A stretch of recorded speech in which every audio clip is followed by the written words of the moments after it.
Across the ocean, far from the Commonwealth shores, lies Far Harbour, an island shrouded in mystery and tales of hardship, where the inhabitants have had to overcome the unforgiving landscape and carve out a small piece to call home.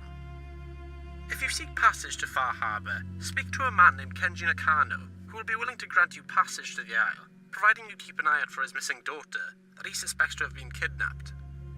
If you manage to survive the voyage on Kenji's boat, the Red Wave, you might have regretted the journey after gazing upon the small, dilapidated community of Far Harbour, as it is a mere shadow of its former glory, due to the cover of fog enveloping the island.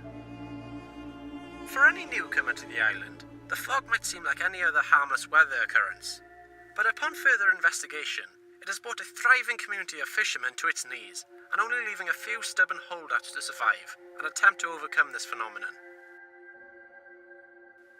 Anyone who dared to venture into the fog has rarely returned to tell the tale, as the fog hides more than the threat of radiation, as the local wildlife has thrived and mutated to create some terrifying abominations, such as the fog crawlers, anglers, and gulpers. Years before 2287, the fog was merely a local annoyance, as rain was in the back when times.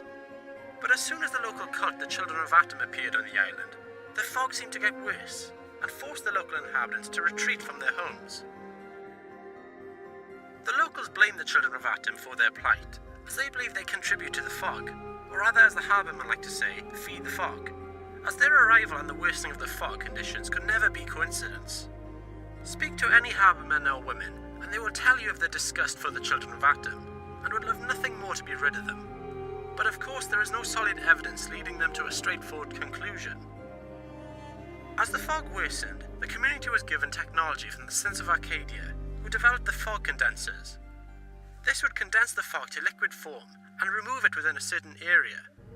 Surely without this technology, the locals would have perished long ago.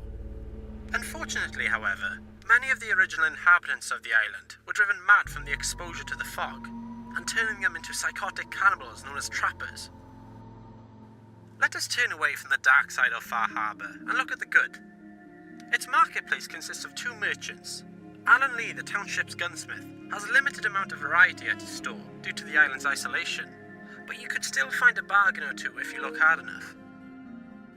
Alan Lee is very outspoken about his hatred towards the Children of Atom, and was responsible for the death of an Atom missionary, and thus starting the hostilities between the two parties. Also, you can see Alan and Captain Avery in disagreement continuously over the management of the island, as Alan has strong disliking towards anyone that doesn't represent a harbourman.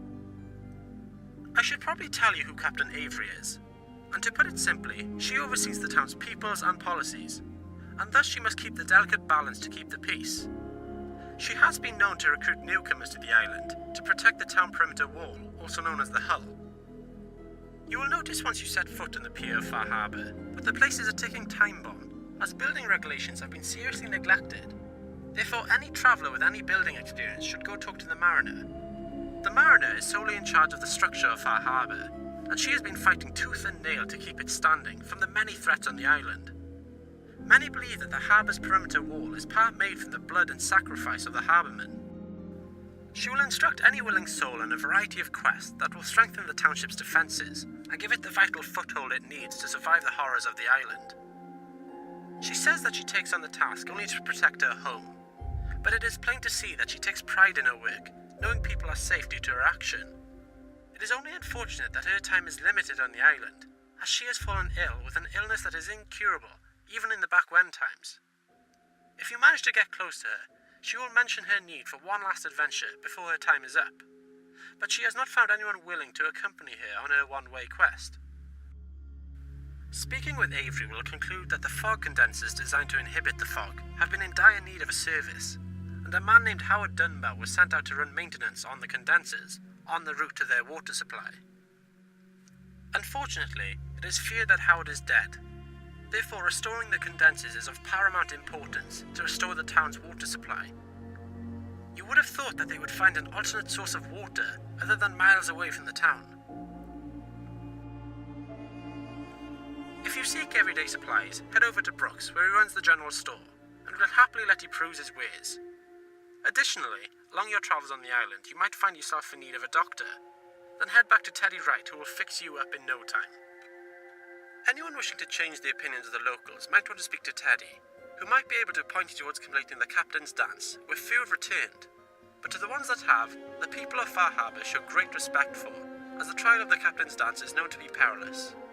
Before heading to Far Harbour, you might want to think about packing a pack lunch, as the area mainly consumes foodstuffs sourced from the depths of the Atlantic.